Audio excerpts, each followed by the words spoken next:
定医の話。ずっと昔、越後の国、新潟の町に長尾共生という男が住んでいた。長尾は医者の息子で家業を継ぐべく教育を受けた。幼い頃からお定医という娘と言い名付けの中で、お定医は父の友人の娘であった。両家では長尾が学業を終えたらすぐ婚礼の式を挙げることに話が決まっていた。ところがお定医は健康が優れず、15の年に不治の肺病に侵された。死なねばならぬと悟ったとき、お定医は今生の別れを告げようと長尾を呼びにやった。長尾がお定医の枕元に身をかがめたとき、お定医は言った。長尾様、私どもは幼い頃からゆくゆくは一緒になると言い交わした言い名付けの中でございました。今年の末には結婚をすることになっておりました。しかし今私は死なねばなりませぬ。何が本当に良いことかは神様のみがご存知でいらっしゃいます。たとえ45年生き延びることができたとしても、他人様にご迷惑をかけ続けるだけで嘆きの種でございましょう。このようなひ弱な体ではとても良き妻にはなりませぬ。ですからたとえあなた様のためにもこれ以上生きたいと望むことは大変手前勝手な望みとなりましょう。私はもう死ぬものと諦めております。ですからどうぞお嘆きなさいませぬようお約束ください。それに私たちまたいつかお会いできる気がして、そのことをあなた様に申し上げたく思いました。いや、実際私たちはまた会いますよ、と長尾は真顔で答えた。浄土へ参れば、別れの苦しみはもうありますまい。いえいえ、とお定医は穏やかに答えた。浄土のお話をいたしたのではございません。私たちはこの世でまたお会いするよう運命づけられていると信じているのでございます。たとえこの体が明日埋葬されようともでございます。長尾は驚いてお定医を見つめた。長尾が驚いた様を見て、お定医がにっこりした。お定医は優しい夢見るような声で続けた。さようでございます。この世であなた様の根性のうちにまたお目にかかれるのでございます。おいたわしい長尾様、ただ本当にあなた様がお望みならばでございますよ。そうなるためにはもう一度女の子に生まれて一人前の女にまで育たなければなりませぬ。そのためにはあなた様はお待ちにならなければいけませぬ。15年か16年でございましょうか。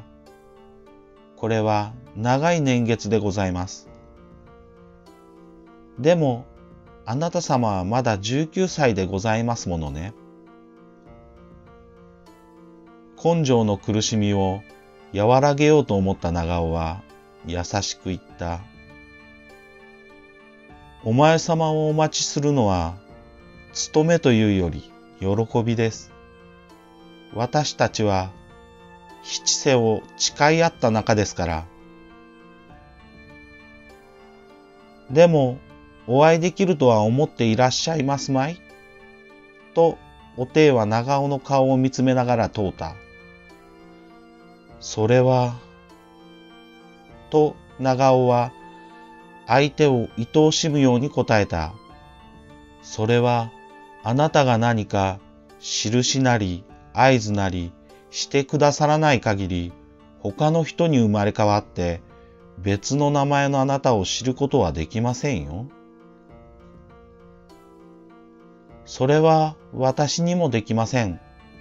とおていは言った。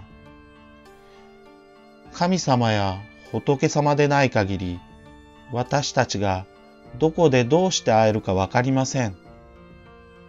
でもあなた様がお嫌でない限り、私はあなた様のもとへ帰ってまいります。でも、それはもう必ずでございます。間違いございません。どうかこの言葉を覚えておいてください。おていの言葉はそこで途切れた。両の目は閉じた。おていは死んだ。長尾は心からおていを愛していただけに、嘆きは深かった。位牌を作らせると、その位牌を仏壇に置いて、毎日その前にお供えをした。おていが死ぬ直前に自分に言った不思議な言葉について、いろいろと思いを巡らした。そして、おていの御霊を慰めるために、もしおていが別人の姿で自分のもとに帰ってくることができるなら、自分はおていをめとります。という厳かな誓いを立てた。その誓いの言葉を紙に書くと、長尾はそれに自分の判を押し、仏壇のおていの位牌のそばに置いた。しかし長尾は一人息子であったから、嫁をもらわねばならない。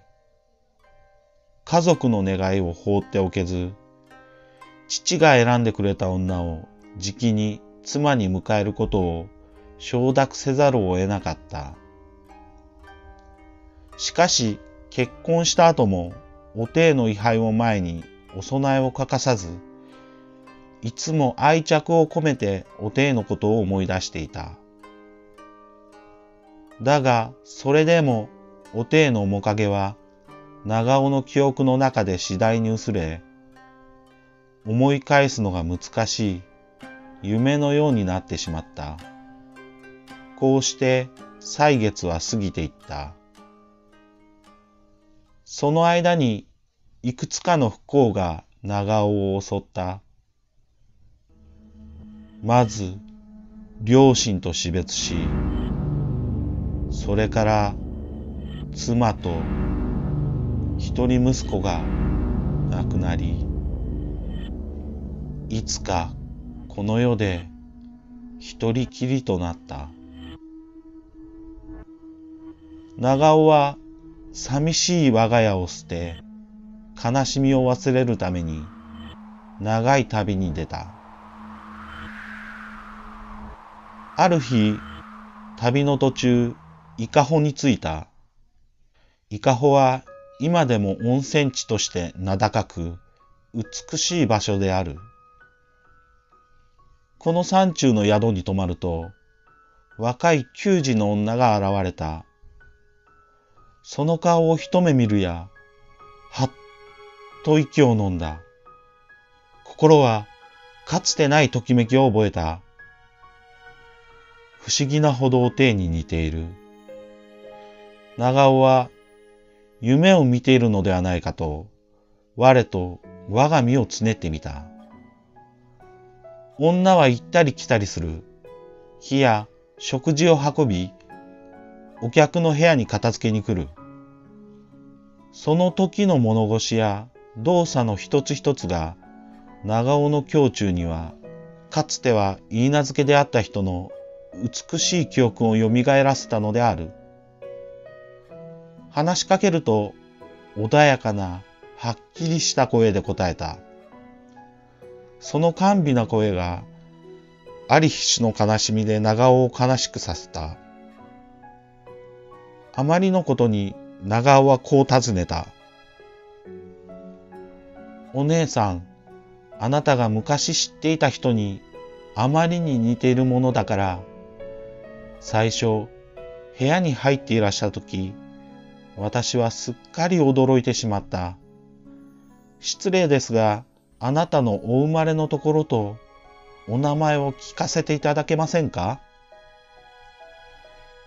立ちどころに忘れもせぬ亡くなった人の声で女はこう答えた。私の名はおていと申します。あなた様は私の許嫁の夫、越後の長尾京成様でいらっしゃいます。17年前、私は新潟で死にました。それからあなた様は私が女の姿をしてこの世に戻ってこれるならば、私をめとると誓いを立ててくださいました。その誓いの言葉に判を押して封をし、仏壇の中の私の名前が記された位牌のそばに置いてくださいました。この最後の言葉を発したとき、女は気を失って倒れた。長尾はこの女をめとった。二人の暮らしは幸せだった。だが、女は伊香保の宿で答えた言葉をそれきりもう思い出すことができなかった。また、前世のことについても何も思い返すことができなかった。あの出会いの瞬間に不思議にもよみがえった前世の記憶は再び消え去って、その後ははっきりしないままになっていたとのことである。